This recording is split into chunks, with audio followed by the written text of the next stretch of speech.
नमस्कार जी, स्वागत है आप सब लोगों का। मैं संजीव शर्मा हूँ और आप पंजाब केसरी टीवी का इवनिंग बुलेटिन देख रहे हैं। रात 9:30 बजे तक हम पूरी खबरें लेकर आपके समक्ष हाजिर हैं।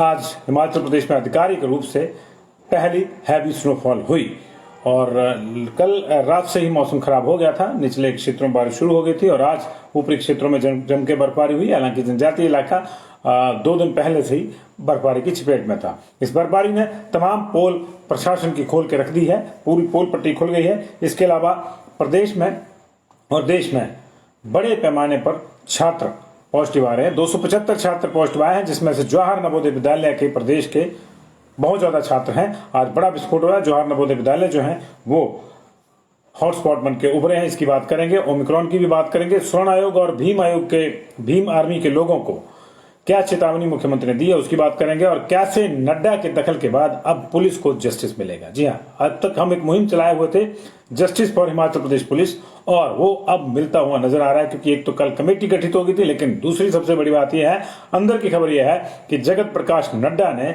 इस पूरे मामले पर कुछ निर्देश दिए। क्या निर्देश दिए उसकी भी बात करेंगे और आपको ये भी बताएंगे कि जेवीटी शांत हो गए हैं, लेकिन क्यों?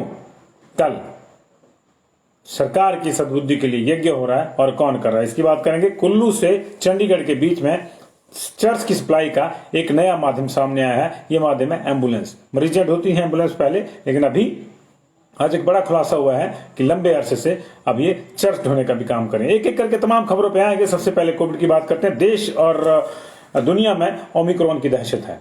देश में 2 और केस आ गए, दोनों केस महाराष्ट्र में है और अब कुल मिला के 5 राज्यों में 24 केस हो गए हैं। 4 दिन के भीतर 24 केस हो गए हैं। हालांकि पिछले 24 घंटे के भीतर नए राज्य में ओमिक्रॉन के वेरिएंट ने प्रवेश नहीं किया, लेकिन निश्चित तौर पे ये मामला अभी बढ़ेगा और ये लगातार बढ़ता जा रहा है। 2 और लोग आज पॉजिटिव आए महाराष्ट्र में, और बाकी जगहों पे भी कोविड के जो नॉर्मल केसेस हैं, कोविड-19 के जो नॉर्मल केसेस हैं वो सामने आ रहे हैं। लेकिन सबसे बड़ी चिंता यही है कि अब लगातार जिस तरह से ये मामले बढ़ रहे हैं तो हम लोग किधर को जा रहे हैं। महाराष्ट्र में नए वेरिएंट ओमिक्रॉन के 2 और मामलों की पुष्टि हुई है और वहां अब 10 लोग इस ओमिक्रॉन से पीड़ित हो गए हैं और कुल मिलाकर देश में 24 केस हो गए हैं। महाराष्ट्र सरकार के अनुसार 37 साल के एक व्यक्ति की में ओमिक्रॉन की पुष्टि हुई है। 25 नवंबर को दक्षिण अफ्रीका से आया था और दूसरे केस की पुष्टि अमेरिका से लौटी एक 36 साल की महिला की हुई है। ये दोनों आपस में एक दूसरे को जानते हैं, मतलब दोनों की ट्रैवल हिस्ट्री जो है अलग अलग है। एक की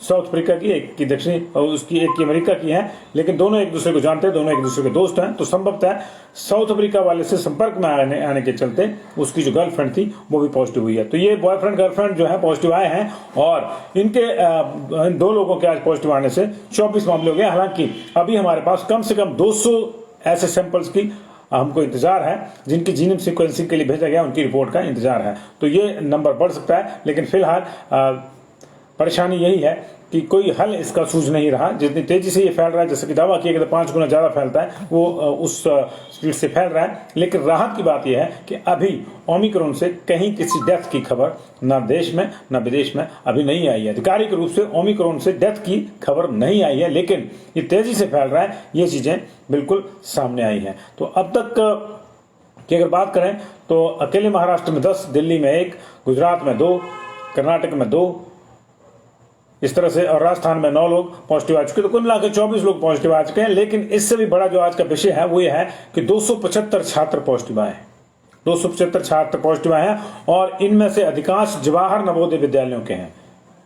जवाहर नवोदय विद्यालय पपरोला के 5 और छात्र पॉजिटिव आए हैं। कुल मिलाकर यहाँ संख्या 15 हो गई है 2 दिन के भीतर पॉजिटिव आने वालों की। उधर पेखूबेला जो ऊना में है जवाहर नवोदय विद्यालय, वहां पे 30 लोग पॉजिटिव आ चुके हैं। पिछले 2 दिन में 30 लोग पॉजिटिव आ चुके हैं। अब इसी तरह जो है जवाहर नवोदय विद्यालय बहुत बड़ा हॉटस्पॉट बनकर आया है। आज जो बड़ा चिंता का विषय है वो पंडोह का जो जेएनवी है, जेएनवी पंडोह, वहां पे 1-2 नहीं 45 छात्र पॉजिटिव आए हैं। तो ये तीसरा जवाहर नवोदय विद्यालय है हिमाचल प्रदेश का जिसमें पिछले 1 हफ्ते के भीतर बड़े कोविड विस्फोट हुए हैं। मंडी के पंडोह में स्थित जवाहर नवोदय विद्यालय में 45 छात्र पॉजिटिव आए हैं। इससे पहले पेखूबेला ऊना में जो जवाहर नवोदय विद्यालय था वहां पे 30 लोग बच्चे पॉजिटिव आ चुके हैं और टीचर भी हैं उसमें कुछ पॉजिटिव हैं। और पपरोला में 2 बैच आ गए, 10 का 11 का और एक आज 5 का और आया, 5 लोग और पॉजिटिव आए। पूरे प्रदेश की अगर बात करें तो 112 केसेज आए हैं, 90 लोग रिकवर हुए हैं और उसकी भी हम आपको जानकारी देंगे। लेकिन बड़ी चिंता का विषय यही है कि एक के बाद एक लगातार लोग जो हैं वो पॉजिटिव आ रहे हैं। और खास तौर से जो स्कूल हैं हमारे, जो रेजिडेंशियल स्कूल हैं, जवाहर नवोदय विद्यालय और दूसरे स्कूल, वो अब कोविड के निशाने पे हैं। कर्नाटक के 2 स्कूल कैंपस में भी आज कोविड का ब्लास्ट हुआ है। 69 स्टूडेंट जो है वहां भी JNV में पॉजिटिव आए हैं। एक शिमोगा में है और एक जो है सिगोडू का जवाहर नवोदय विद्यालय जो है वहां पे भी 69, एक में 40 सिगोडू वाले में और शिमोगा वाले में 29, वहां पे भी 69 लोग पॉजिटिव आए हैं। कर्नाटक में ही एक अलग स्कूल है नरसिंह राजपुरा में, वहां 101 स्टूडेंट 2 दिन के भीतर पॉजिटिव आ चुके हैं। उधर तेलंगाना में आज 43 मेडिकल स्टूडेंट्स पॉजिटिव आए हैं। तो ये लगातार परेशानी बन रही है। एक दिन के भीतर पिछले 24 घंटे के भीतर 275 स्टूडेंट जो हैं वो पॉजिटिव आए हैं, जिसमें अगर हम इनको 43 को छोड़ दें, 143 को छोड़ दें, तो बाकी सारे जवाहर नवोदय विद्यालय के हैं। और JNV हिमाचल के 3 बड़े स्कूलों से लगातार बच्चे पॉजिटिव आ रहे हैं। आज पंडोह में 45 बच्चे पॉजिटिव आए हैं। अभी देखिए पिछले दिनों कुछ दिन पहले ही, 2 महीने पहले की ही बात है, हमीरपुर का जो JNV है डुंगरी वाला, उसमें भी बड़े पैमाने पर केसेस आए थे। तो ये चिंता का विषय है। आज एक डेथ हुई है शिमला में 67 ईयर्स के मेल की कोविड से। आज सिर्फ एक ही डेथ है, लेकिन जो केसेज हैं, कोविड की बात हम पहले कर लेते हैं, जो केसेज हैं वो आज बढ़े हैं थोड़े। 100 केसेस सब जगह बढ़े हैं। पंजाब में केसेस बढ़ रहे हैं, हरियाणा में बढ़ रहे हैं, दिल्ली में बढ़ रहे हैं, छत्तीसगढ़ में बढ़ रहे हैं, MP में बढ़ रहे हैं। MP की चिंता ये है कि जहां महाराष्ट्र और राजस्थान में ओमिक्रॉन के मामले हैं, वो जिले उसकी सीमाओं के साथ लगते हैं, तो वहां ज्यादा चिंता होगी। सब जगह केसेस बढ़ रहे हैं। इसकी दूसरा मामला ये नहीं है कि एकदम से कोविड बढ़ गया। इसका असली वजह यह भी है कि नए वेरिएंट के आने के बाद केंद्र ने राज्यों को निर्देश दिए कि वो अपनी टेस्टिंग बढ़ाएं। तो टेस्टिंग बढ़ रही है तो केसेस ज्यादा आ रहे हैं। लेकिन हमारे यहाँ भी टेस्टिंग जो है सिर्फ लगता है कि रेजिडेंशियल स्कूल्स में ही हो रही है, बाकी जगह नहीं हो रही है। 5005 सैंपल आज लिए गए हैं, 112 लोग पॉजिटिव आए हैं, 90 लोग ठीक होकर गए हैं, 776 इस समय एक्टिव केसेस की संख्या है। आज एक बड़ी बात यह है कि सिरमौर भी लाहौल स्पीति के बाद आज कोविड फ्री हो गया है। सिरमौर में इस समय कोई एक्टिव केसेस नहीं है, लाहौल स्पीति में नहीं है, बाकी 10 जिलों में एक्टिव केस है। सबसे ज्यादा कांगड़ा में है, 220 एक्टिव केस है।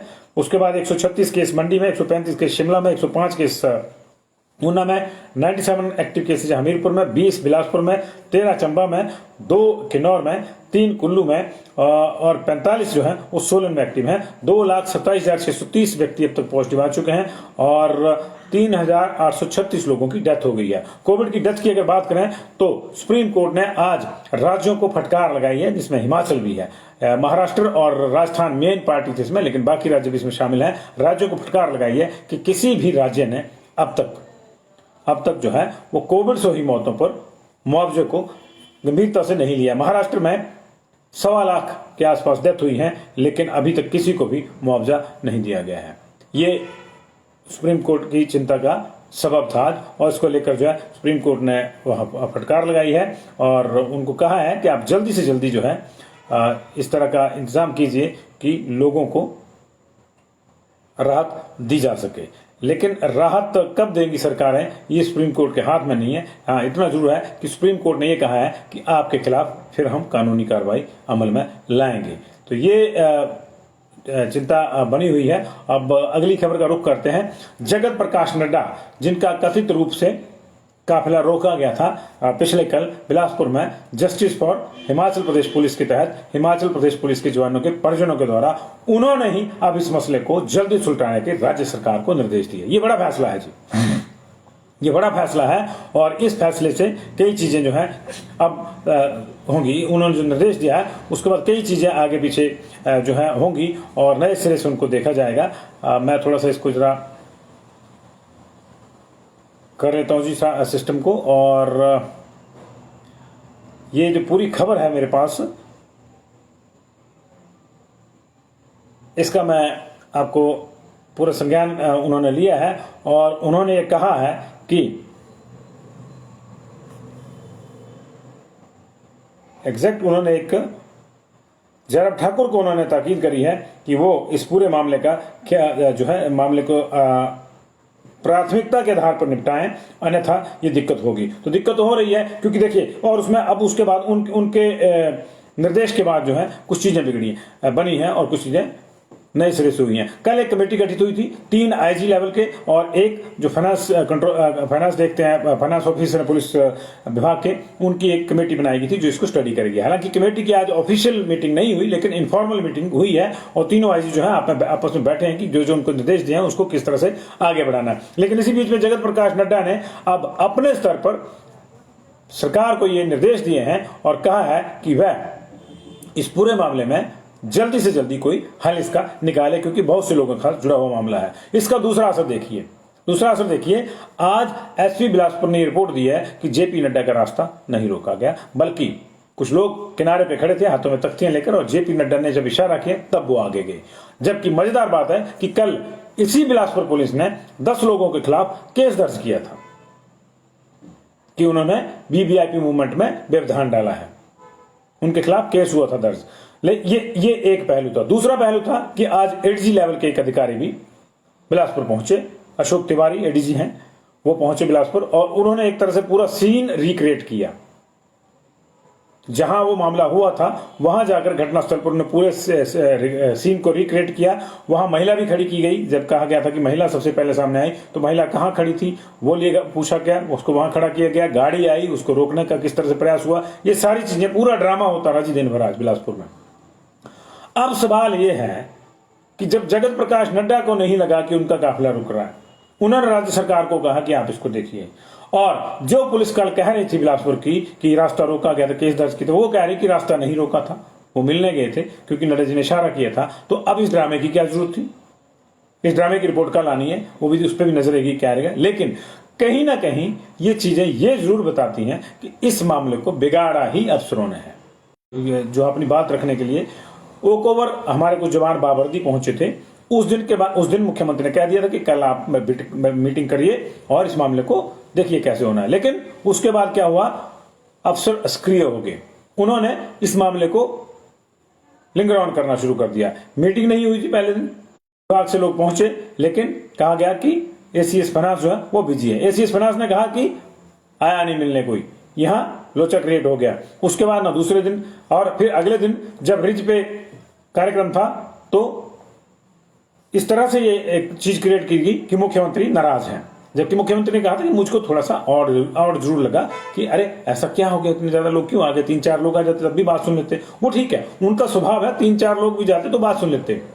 लेकिन जिनकी लंबे अरसे से नहीं सुनी जा रही थी, उनको लगा कि हम लोग इकट्ठे होकर जाएंगे तो शायद ज्यादा सुनिए, बस इतनी सी बात थी। लेकिन अफसरों ने उसको फिर से नया रूप दे दिया। उसको अनुशासनहीनता मानते हुए अगले दिन बड़ी लंबी चौड़ी एक चिट्ठी आई, उसमें कहा गया कि प्रोटोकॉल फॉलो होगा, आपको जो भी मांग है वो पीएचक्यू के थ्रू जाएगी। भाई आज तक तो गई नहीं, अब आपको चिंता होगी कि पीएचक्यू के थ्रू जाएगी। पीएचक्यू के थ्रू गई होती तो अब तक पूरी हो गई होती। लेकिन उसके बाद फिर ये भी कहा गया कि आप सोशल मीडिया पे कोई अभियान नहीं चलाएंगे और आप मेस में खाना खाएंगे ही खाएंगे, ये सुनिश्चित किया जाएगा। मेस में तो खाना नहीं खाया उन्होंने। सोशल मीडिया पे अभियान उन्होंने वैसे भी नहीं चलाया था। हाँ, उन्होंने अपनी डीपीज काली कर दी, जो अभी मेरी स्क्रीन पे मुझे दिख रही हैं कि बहुत से लोग दिख रहे हैं, कुछ कमेंट भी कर रहे हैं काली डीपी करके। ये सारे पुलिस वाले मेरे भाई हैं। फिर उनके परिजन अगर जाते हैं ध्यान आकर्षित करने के लिए, किसके पास गए? वो ओबामा का काफिला रोक दिया क्या? जो बाहर से कोई राष्ट्राध्यक्ष आए थे उनका काफिला रोक दिया कि हमारे देश की बेइज्जती होगी। बिलासपुर का बेटा, हिमाचल का बेटा अपने घर आया था, अपने लोग उनसे मिलने जा रहे थे, उनमें कोई माँ थी, कोई बहन थी, कोई बच्चा था उनका, कोई बड़ा भाई था, कोई छोटा भाई था, कोई बड़ी बहन थी, कोई छोटी बहन थी, कोई माँ थी, कोई पिता के समान आयु वाला था। वो उनसे मिलने जाते हैं और इसको भी अनुशासनहीनता का जामा पहनाकर केस दर्ज कर दिया जाता है। तब जाके उनको जब इस चीज का पता लगा कल मीडिया के माध्यम से, तो उन्होंने निर्देश दिए कि इस मामले को सुलझाइए, इसको उलझाइए नहीं। उन्होंने स्पष्ट कहा है कि इसको सुलझाइए, इसको उलझाइए नहीं। और वो जो शुरुआत थी वो बिलासपुर से हो गई। लेकिन मील भाई एडीजीपी साहब शिमला से आ गए थे ये देखने के लिए कि ऐसा क्यों हुआ, ऐसा क्यों हुआ। अगर शिमला में बैठ के सोचा होता कि ऐसा क्यों हुआ, ऐसी नौबत क्यों आई, तो फिर बिलासपुर में होता ही नहीं। इसलिए चलिए देर से सही, लेकिन इनकी बात अब मुझे लगता है कि सिरे चढ़ेगी। और एक छोटी सी आपको जानकारी के लिए बात बता दूं कि ये एक मामला नहीं है कि इनकी वेतन विसंगति का मामला एक नहीं है कि ये कह रहे हैं कि जी बाकियों को अगर 2 साल कर दिए तो हमको भी कर दीजिए। एक बात बताता हूँ कि वर्ष 2000 में जो सिपाही भर्ती हुआ था वो 2009 में हवलदार प्रमोट हो गया। एक छोटी सी मैं आपको उदाहरण दे रहा हूँ। अब उसका वेतन हो गया 51,000। ठीक है जी। और जो 2008 और 12 के बीच सिपाहियों के बैच भर्ती होते, उनका प्रेजेंटली आज की डेट में वेतन है, माफ कीजिए, उनका वेतन है 58,000 रुपया। समझ रहे ना आप? जो हवलदार प्रमोट हो गया उसका वेतन 51,000 है। जो अभी भी 2008 के बैच से और 12 के बीच के बैच के वाले लोग भर्ती हुए से और कांस्टेबल हैं, उनका वेतन 58,000 है। मतलब कांस्टेबल की तनख्वाह ज्यादा है और हवलदार की कम है। ये इस तरह से इसको देखिए, वेतन विसंगति हर जगह है। अगर वो हवलदार है तो पोस्ट एक उसकी ऊपर है, उसकी तनख्वाह ज्यादा होनी चाहिए। तो कहीं ना कहीं अफसरों ने कुछ ना कुछ इस तरह के लकूनाज रखे हुए हैं कि जिससे फोर्स के भीतर एक इस तरह की विसंगतियां वेतन की आ गई और वो लोग परेशान हो गए। चाहे वो हवलदार की पोस्ट, वो भी परेशान होगा कि मैं कहने को मैं हवलदार हूं और तनख्वाह मेरे से ज्यादा मेरे कांस्टेबल की है। ये चीज भी मैटर करती है। उधर जो कांस्टेबल है बाद के 2013 के वाले, वो कह रहे हैं कि हमारे की ना 48 है ना क्या बनना है, हमको तो 25,000 दे देते पकड़ के। अब हमको कब मिलेगी कब नहीं मिलेगी कोई पता नहीं। बाकियों को 2 साल के बाद रेगुलर हो जाएंगे, लेकिन हम डे 1 से रेगुलर हैं, लेकिन हमको 8 साल तक इंतजार करना पड़ता है असली तनख्वाह के लिए। तो वो वहां परेशान है। तो ये है जी मामला। जेएफटी वाले थोड़े आज शांत दिखे, जेएफटी वाले आज थोड़े शांत दिखे और उसकी वजह यह थी कि उन्होंने सरकार से जो संकेत मिले हैं कि रिव्यू पिटीशन के लिए जा रहे हैं और एसएलपी भी दायर कर रहे हैं, तो उसके बाद उन्होंने आज अपना आंदोलन वापस ले लिया। वो क्लासेस में गए और उन्होंने कहा कि हम लोग जो है जो सरकार से संकेत मिला उसका सम्मान करते हैं एंड वी आर हैप्पी। जल्दी से जल्दी मामला होना चाहिए, हम ये चाहते हैं। हम लोग भी कोई, हमें कोई शौक नहीं है आंदोलन करने का, नौकरी ढूंढ रहे हैं, कोई आंदोलन करने के लिए थोड़े जा रहे हैं। तो ये उन्होंने भी आज इसका किया। तो वो थे, लेकिन करुणा मूलक वाले जिनको 125 दिन हो गए, वो अब परेशानी में है। वो कह रहे कि हमारी को सुन नहीं रहा है। तो कल वो शिमला में सद्बुद्धि यज्ञ करवाएंगे सरकार के लिए। तो सरकार को सद्बुद्धि आ जाएगी तो सारे ही चाहते हैं इस पूरे मामलों में, और ऐसा नहीं है। मुख्यमंत्री प्रयास करते हैं, लेकिन अफसरों को आए तो ज्यादा बेहतर है। सरकार जो है, सरकार के 2 हैं, मूल रूप से 2 सेक्शन हैं,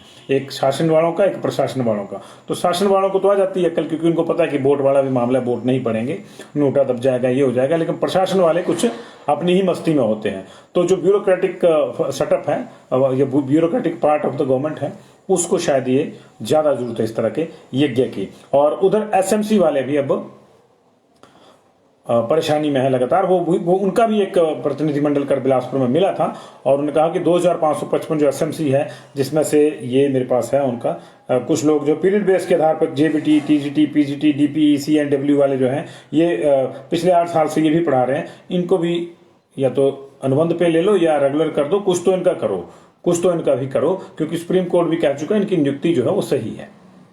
तो इसका इनका भी कुछ करो। और ये भी हम चाहते हैं कि जस्टिस फॉर ये एसएमसी वाले भी हों, इनको भी जस्टिस मिले।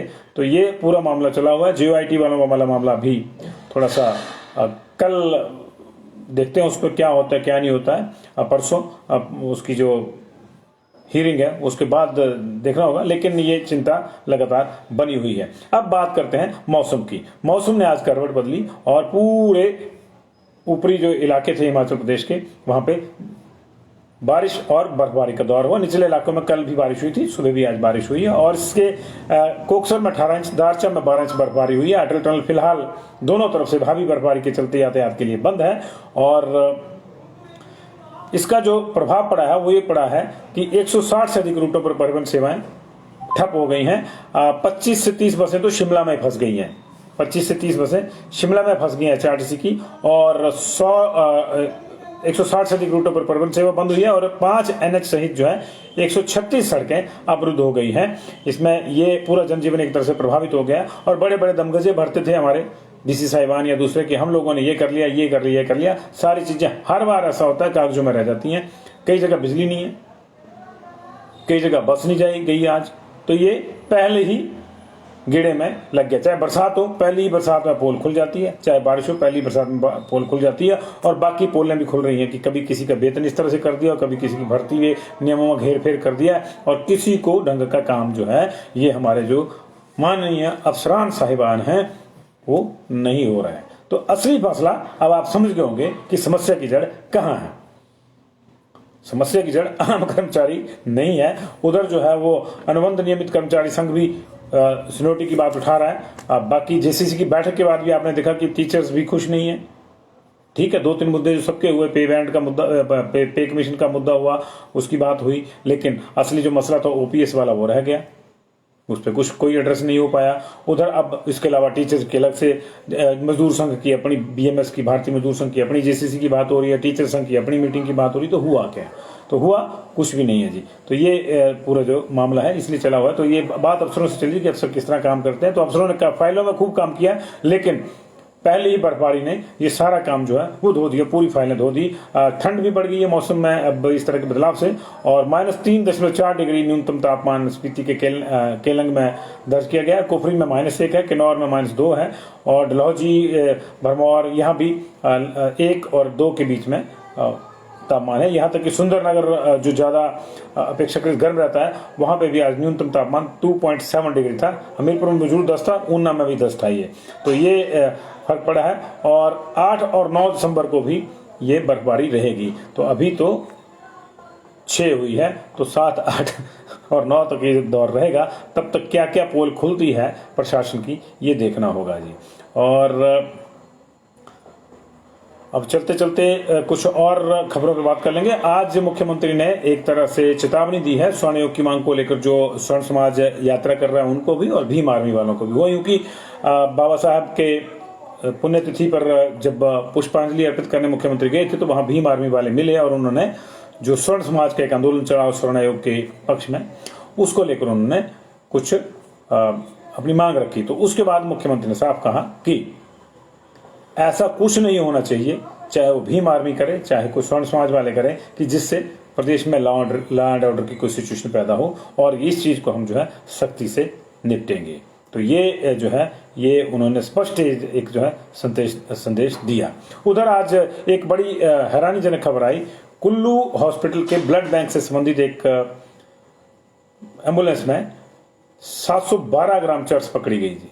712 ग्राम चर्स पकड़ी गई। उसमें मरीज कोई नहीं था। एक व्यक्ति को गिरफ्तार किया गया है, ये बंजार का रहने वाला है। और इनपुट्स मिले थे कि कई दिनों से इनपुट मिल रहे थे कि ये इस तरह से तस्करी कर रहे हैं एम्बुलेंस के बहाने, क्योंकि एम्बुलेंस होती तो उसको कोई रोकता नहीं है। जहां पुलिस वहां हूं बजा दो, तो फिर नेचुरली प्रायोरिटी होती है कि कोई बीमार होगा, इसमें रोक के कौन समय बर्बाद कर चले जाए। लेकिन वास्तविकता यह है कि ये चर्च की तस्करी का एक नया तरीका ढूंढ लिया गया था, और उसको लेकर जो है आज उसका भंडाफोड़ हुआ। कई दिनों से इनपुट थे, और उन इनपुट के बाद जो है आज जब छापा मारा गया, उसको नागचला के पास डिडौर में रोका गया, सुंदरनगर और मंडी के बीच में। तो वहां ये मामला जो है सामने आया इस तरह से।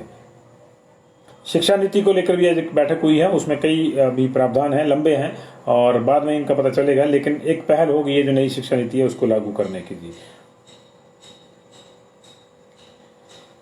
बाकी जैसी किसी के मिनट्स ये वो है, लेकिन ये सारी चीजें अभी हवा में है, जब तक सामने नहीं आती उनको कुछ नहीं कर सकते जी। तो यही पूरे मामले थे आज के असली। और कोविड को लेकर जो जवाहर नवोदय विद्यालय है वो बड़ा हॉटस्पॉट बने हैं, और पुलिस वालों को लेकर जो है अब नड्डा बीच में आ गए हैं। और ये अंदर की खबर हम आपको बता रहे हैं, इसलिए रातों रात अगर रिपोर्ट बदल गई एसपी साहब की, तो उसके पीछे आप समझ सकते हैं कि क्यों हुआ। क्योंकि कल तो रिपोर्ट ये कह रही थी कि उन्होंने व्यवधान डाला है, बहुत बड़ा अपराध कर दिया है, उनके ऊपर मामले बना दिए थे 10 लोगों के ऊपर। लेकिन आज देखिए, आज वहां एसपी साहब ने जो अपनी रिपोर्ट दी उसमें उन्होंने साफ कहा कि ऐसा कुछ नहीं था कि उन्होंने रास्ता रोका। वो खड़े थे और वाहन को देखा उन्होंने कि आ रहा है, तो थोड़े से आगे हुआ ताकि हमको देखें। उतनी देर में नड्डा जी ने शायद इशारा किया, और उस इशारे को उन्होंने देखकर फिर वो आगे आए। और दूसरी ओर कल मामला कुछ और था कि इन्होंने रास्ता रोका। हालांकि जिन जिन के ऊपर 10 लोगों के ऊपर केस कल बनाया गया था, मामला दर्ज किया गया था, उनके कौन से बच्चे जो हैं कहां कहां पोस्टेड हैं पुलिस में, ये भी तहकीकात की जा रही थी। तो ये कुछ ऐसी चीजें नहीं होनी चाहिए जो इंस्टिगेट करें मामले को सुलझाने का प्रयत्न होना चाहिए। वही जगत प्रकाश ने कहा। बहुत बहुत शुक्रिया जी। उम्मीद है कि नड्डा जी के दखल के बाद, मुख्यमंत्री तो पहले से ही पॉजिटिव है इस पूरे मामले में, वो चाहते हैं, लेकिन अफसर कुछ बीच में अड़चन डाल रहे थे, कहीं कृपा अफसरों के स्तर पर रुकी हुई थी। तो आज माना जा रहा है कि अब नड्डा जी के निर्देश के बाद, क्योंकि अभी मामला सीधा उन्होंने भी इसको हैंडल करने की सोच ली है एक तरह से, तो अब ये मामला कहीं ना कहीं जाएगा, और इस मामले में कुछ ना कुछ हिलेगा। क्योंकि कोर्ट ने जो फैसला दिया है सिर्फ उसका राग अलाप कर कुछ नहीं हो सकता। आप नियम बना दीजिए, बात खत्म होगी। आप कह दीजिए कि हमको ये करने हैं, तो कोर्ट बोलेगा ठीक है, आपने नियम बना दिए, कर दो, बात खत्म होगी। उसमें कोर्ट को कोई प्रॉब्लम उसमें नहीं है। Thank you very much. देखिए कह रहे हैं कि 3600 के साथ घर नहीं चल रहा। वही कह रहा हूँ कि बहुत कम, जो उन जिनको तो अभी रेगुलर होने के बावजूद जिनको एक मुश्त छोटी मोटी मिल रही है अनुबंध लेवल की, उनको तो बहुत कम है। वो जो मैंने हवलदार और उसका वाला बताया वो तो दूसरा था कि जो हवलदार प्रमोट हो गए उनको 51 मिल रही है, जो बाद में आए हैं और रेगुलर हो गए हैं कांस्टेबल इनको जो 58 मिल रही है। तो ये कहीं ना कहीं विसंगतियां हैं, इन विसंगतियों को दूर करना होगा। बहुत बहुत शुक्रिया आप लोगों का जुड़ाव के लिए। Thank you very much.